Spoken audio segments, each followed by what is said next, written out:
So my name is Kassandra Lauren Gordon. I am a multidisciplinary artist. That means I'm multiply passionate about multiple things, but the main thing what I do is jewelry, fine jewelry. So gold, diamonds, sapphires, anything which is precious jewelry. That's what I do mainly. All right.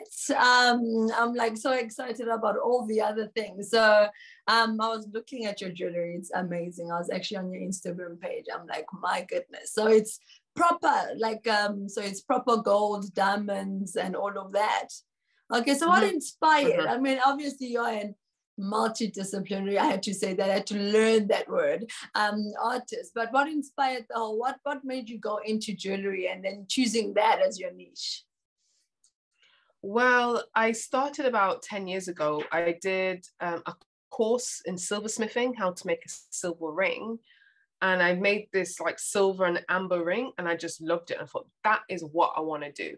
I can't explain it. It was just a thing, a feeling. I just put my hands together, and I thought that jewelry meant love, because my parents come from Jamaica, and they're not like typical parents, like, hey, I love you, kiss a kiss, blah, blah, blah. So once they give me, I remember when I was 9 years old, my mom gave me a gold locket, and I thought, oh, I felt really loved. I felt that, you know, she saw me as as a little woman. And every time, it seems like every time I've done something good, my mom gives me a piece of jewelry. So I'm thinking, jewelry equals love, or jewelry equals, you know, good things or strengthening relationships. And I want to pass that on when I make a piece of jewelry for someone else. I want people to have a good feeling, which can last for a lifetime or many lifetimes, because you can always pass down jewelry and stuff like that. Yes, I'm all right. That's amazing. I love that. I'm like completely not a jewelry person. I'm sure I have studs, but after this, you'll probably convert me and I'll have rings and everything. But I love that. I love how you went into, because I mean, I also grew up, so we're not a affectionate, let's hug each other, you know, type of family. But when you explain it like that, you say, you know, there's just like a symbolism that goes in there. They also said that you obviously explore themes of identity, heritage, and relationships, which is something you've just touched on a little bit. But I want you to go deeper into that. I mean, I saw you've got a lot of collaborations as well on your Instagram page. I just want to, you know, bring that in. How has this whole jewelry business gotten you into these different relationships and connections? Well, I always see it as this emotional manifestation of like a thing, a being. Like jewelry is a thing which you can, it's wearable art, something you can always wear, what encapsulates memories, relationships, and how you feel about yourself and how you feel about your body. And I'm always interested of that. Like when someone wears something, if it's a wedding ring or if it's gifted, why did they do it? And what is the legacy, what they're going to pass on? So most of my work is looking at, when I say multidisciplinary, like films, like I've just had a film called Gemstones, Lessons in Unconditional Love, and that was at the London Independent Film Festival. And I just literally interviewed Black women in the UK talking about their jewelry and how they pass on their heritage and legacy. Those things, I don't know, it just interested me. I think jewelry is a very good storytelling tool, which often gets it's not always seen that way. So I'm really passionate of changing jewelry culture. It's not just a pretty shiny thing, it's more than that. All right, that's amazing. I mean, you know, they say girls and diamonds and best friends, and there's like been this thing, you know, of jewelry and girls, but it's almost not a good thing. It's almost looked down upon, as in, you know, that's what we're chasing and that's what we're after. You know, they say gold diggers and money and all that type of stuff. So when you are now bringing jewelry into this light, how are we going to avoid that? You know, so us as women now are going to loving diamonds, loving gold, and saying, listen, I'm for this. But how do we get away from the gold digger jewelry, all about diamonds, to this sentimental, you know, a deeper meaning to it instead of just flash and So it's all about the person. Let's start with the person. So I don't do a lot of bust down jewelry. So I don't know if you know what bust down means. It's a bit of a cloak, you know, like the big ice and the big thing what lots of celebrities would, you know, or rappers would wear. I can make it. I've made a few things, but it's, you know, so I have two bits of my business. So one of it is the bespoke, whatever you want, I will make. And then I have my own personal brand, Kassandra Lauren Jewellery. So to make it more conceptual and what more meaning, I don't always have to use diamonds. I use a range of different stones, which people wouldn't always think is fashionable. It doesn't have to be the top three, rubies, sapphires, and diamonds. So I use lots of quartz, citrines, topazes, different things like that. And the thing is, before I even design a piece of jewelry, if it's for my own personal brand, what is the story? How can, from the design process, from when I wear it, and how can someone talk about it very, very simply? That is what I always think about. So, you know, there's some jewelry pieces where I don't even have a gemstone in, because I want someone to really think about the jewelry. So one of the jewelry pieces what I've got an award for in the Jewelry Oscars in the UK was, I should be a really good saleswoman, shouldn't I? I'm not really good. I should have a piece of jewelry on. I have a few little studs in. I should see, you see, that's because like the love of jewelry, right, is so there that I didn't even, you know, wear it anyway. But it doesn't even have a piece of, it doesn't even have a gemstone in. It just tells a story. So it has a light bulb, it's a small light bulb, and it's got cornrows on, so like braids on. And that is just a symbolism of like diversity and unity. I know I'm a Black woman and I've got braids, but in most cultures, a 3-strand braid is done in most cultures. Our white counterparts and other counterparts have braids in their hair in some capacity. So it's like celebrating diversity and inclusivity, our human DNA, like we're all human beings and we need to wake up to those type of things. And I designed that in 2020 when the world was a bit crazy, especially towards people of color. So just to sum up everything what I'm saying, you don't have to go through the bling bling route. People love that. I know I watched like reality TV shows in South Africa. I think the ones recently, is it The Young, Famous and African? The reality TV show. I know they're really into bling. And you know, I don't want to pass like any harsh judgment on people. Jewelry is a way of expressing yourself. So if they want to live that life and have that big life, they do that. But there's some people, especially in Britain, some people are quite understated. So I make quite quiet but loud jewelry as well. Sure. All right. That's amazing. Now you alluded to your film, and that was my next question. So I didn't even know it was out already. So you did a film, and you know, when we read up about you, you're doing a film on jewelry and heritage. I mean, this has literally just linked you from jewelry to art. Now you're in film. How did that come together? How did that whole project come into play where you are now actually producing and doing this whole film? How did it come together? I just want to know the whole story. Okay, so the reason why I want to do it. Okay, cool. I'll tell you, sure.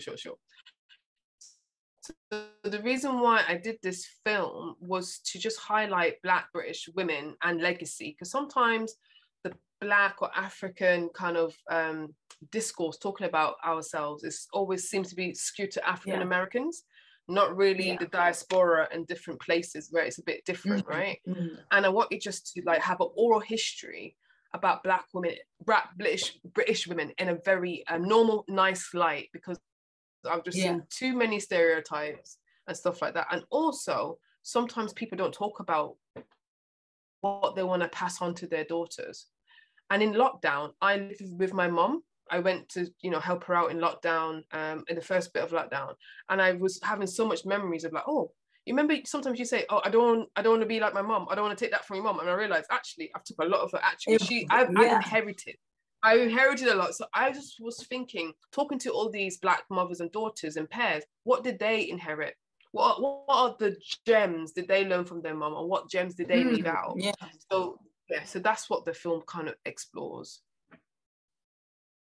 If I want to get the film, if I want to watch the film, so now listeners are next to me, like, oh my word, I love this. Where do we get it? Is it available in South Africa? How do we get it? It's not online. It's going through the festival route. So I'm not putting it online yet until I do the festival route. Because sometimes if you put it online, festivals won't want to show it because it's not exclusive. So it's going through the festival kind of route at the moment. But I have little clips on my Instagram if you want to see little sections. I have a few small trailers on my Instagram, so you can look about it there. Oh man, so that's all we're getting so far in South Africa. Well, we're gonna have to stick to the clips and something else that you're and also the whole world. So maybe if there's a film festival in South Africa who's interested in these, let me know and it can be shown. Yeah, so yeah, okay. trying to get more into the festival Yeah. roots. Yeah. Okay, no, we definitely will be on the lookout for that. And if there's anything, we'll shout and say yes, because I'm very excited. I love the whole thing that you said, with obviously with the moms. And I also used to say that there's little things where you're like, I will never be like that. But as you're growing, as you literally said, I'm like, yep, there's so many traits even in myself. I'm like, oh, that's a little bit like my mom. And it was something when you were younger, you didn't even like. But as you're growing older, you actually figure out that these are actually beautiful things and traits that you're getting. So another thing that is my hair won't be silenced. I mean, every girl, I read about this and I saw you on and you were coming on with braids and things like that. I was like, I should have came on with my afro or something. What was that all about? My hair won't be silenced. So that was a campaign what I did with Pantene, which is a hair company, yeah. And they have this kind of, I don't know, collection or hair for Afro hair, right? They have this hair kind of, I don't know, I'm gonna say supplements or I don't know, hair conditioning to help Afro hair in whatever state it is in. So sometimes, I don't know how it is in South Africa, but sometimes in the UK and the US, sometimes with Black people's hair, it's so political, isn't it? So, sometimes, you feel self-conscious wearing an afro, people say things, even if I change my hair to a different color, or sometimes some people make some comments which are not really helpful, so it's just my hair won't be silenced. Like for Black women, they should wear their hair how they want to without feeling away or feeling discriminated in the workplace, at home, wherever. So that was a good campaign, just to show your hair won't be silenced. Wear it loud and proud, wear it how you want to, don't care what people say, and let Black women have the freedom to express themselves through their hair. Their hair is their crown. So I love that. I love that. I mean, literally, you're standing up for all the things that matter. I mean, your hair and the jewelry go so well together. And I love that you're linking all of this to obviously your identity, because if I don't know who I am and all of that stuff, I mean, I can't really even represent those things so well. So now to the Black girl, to any girl, it doesn't even have to be a Black girl, because I mean, we've got everybody listening to Active FM. If there was just one thing you would like to say to that girl that is listening to this interview, who, I mean, for me, you have to talk to me first to just start like jewelry, but we're not talking about myself. But to the girl who's listening to the show and say, my word, I look up to Kassandra, I wish I could do something like that. What would you say to her to build up her confidence, to build up, her self-esteem, to build up the fact that, and her identity, who she is, and all of that is okay? Have good people around you who understand you and trust your gut. Those are the two things. I've learned that the hard way, because sometimes in this life, especially Instagram life, people look on, oh my God, that person's got a Birkin, they're living their best life, they're having all this stuff. But life doesn't work like that for everybody. So having good social capital, people who understand you, who are there for you, not just when, things are going well, when things are not going well. And I think in 2020, 2021, with the COVID and stuff like that, you really think about who you spend your time with and who are your friends and who is your family. And if you need to cut off family, you need to do that. So making sure the people around you are really there for you. And if not, love them from a distance. Yeah. And the second thing I said is about trusting your gut. Sometimes, because sometimes if you're not secure with yourself and you don't believe in yourself, you ask everyone's opinion. I mean, should I do this? Should I do this? And then they tell you the opposite. I mean, oh, maybe I should do it. And in decisions, if trust your gut and just do it anyway, because not everything everyone figures out. People are just figuring out how they go. So I wish I knew that when I was a little girl, because I wasted a lot of time listening to other people's opinions. Yeah. I love that. I love that because I think, I mean, sure, I love that. I mean, the second trust your gut, because that's what we do. I mean, all the time, you know, it's something, my word, I should go do this. And you ask somebody else and they're like, no, that's not going to work with the market and all of this. And you end up changing. I'm so glad that you absolutely followed your gut, because I can see that the jewelry, I was just looking at the pictures. I haven't had the chance. I will come to the UK one day and get myself a piece of one of your jewelry, but I just saw that it's just it's a beautiful message that you're passing through, and I love that you actually, you know, followed your gut so that we can be able to hear your story. So any exciting things coming up? Obviously you've just done the film, the jewelry and things like that. If people are looking for jewelry, looking for anything Kassandra Lauren, where do they go? www.klgjewelry.com. So jewelry, the British spelling. I can't say it off by heart. But there's another thing what I do. So yes, I do have my commercial side, but I do have this social engaging contemporary art practice where I use jewelry as a tool to talk about taboo stuff and social issues. So I have an exhibition coming up in London. I know it might be a little bit too far, but who knows, who might come to London. It's about looking at relationship between cancer and jewelry. So we talk to people who have cancer or are affected by cancer, get them to design their own jewelry to tell their own cancer journey story. Because sometimes the cancer story is a bit too clinical, or people don't want to talk about it. Yeah. And it happens to a lot of people, and people are suffering in silence. So it's about how do they feel about themselves and cancer. And another thing is to tell you listeners is like being a creative is very important. I became a creative later in my life.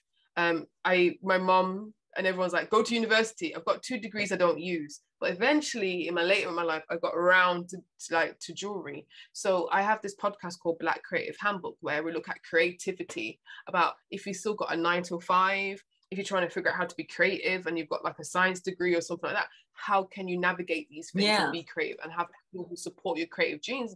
Because it's weird, because in every part in our life, we have creativity somewhere, but sometimes you're not always encouraged to use it because people say can't, it's very hard, you can't get any money from that, blah, blah, blah. I don't know how you feel as a DJ. Did people say, yeah, go ahead, be a DJ? And was people super, super supportive? So it's another one of those where it's a side thing, because I mean, I'm an accountant, right, to 5, and then I do the DJ thing on the side. Yeah, that's basically what it is, which is, I love that, because that's everybody's story. It doesn't matter where you are in the world. You're not going to come to your mom or your parents and be like, hey, I'm not going to do the creative thing, because it's actually, they say, how are you going to earn money? How are you going to make a living? And all of that type of stuff. But I think we're coming to a creative world, because I mean, most people now are actually able to venture out into creativity, into music, into all these things. Whereas when we were growing up, when you speak, you sound like you are the oldest person, but I look at you and I feel like you're 23. So now I'm like, am I allowed to ask you your age? You can. I'm actually 34. You're 34? I could never say. My goodness, you are aging like your jewelry. Let me tell you, you are really, really it's amazing. Yeah, so I love that. And I didn't even know that, but I love that side with the cancer and mixing the jewelry, because they also have a story to tell. And, you know, if any one of our listeners are listening to that side, that's something I would be very, very encouraged with, which I really love. I mean, I am too far in South Africa, but one day if I happen to land in the EU, I'm literally coming to one of those, which is amazing. Any last words? I know, Shem, we're running a little bit late with the internet and anything. I just really enjoyed myself. Thank you. I love to connect with, you know, creatives and your platform. And I feel like all the shows on Active FM, are doing very good things, you know, from the political, from the current events, from the music. And I just try to just broaden, I feel like I'm a global citizen. Yes. I can't just look in the UK for stuff. There's so much, or the US, there's so much stuff going around. I'm very into, South African house and culture. So I'm just very privileged to be here today. So thank you so awesome. much. I'm so glad that you enjoy. We would love to have you one day. And I think the world is calming down a little bit with the restrictions and all of that type of stuff. Soon we'll be sitting across each other on the table going, finally, we are meeting. So we're very glad to have you with us. And just now, a last thing that we normally do on interviews. So hi, this is Kassandra Lauren, and you're listening to Active FM. So however creatively you want to do that, just a drop for Active FM listeners. And yeah. Hi, this is Kassandra Lauren Gordon, and this is Active FM. Yeah, thank you very much for your time. We will check you on the flip side. All right, thank you so much. All right, take care.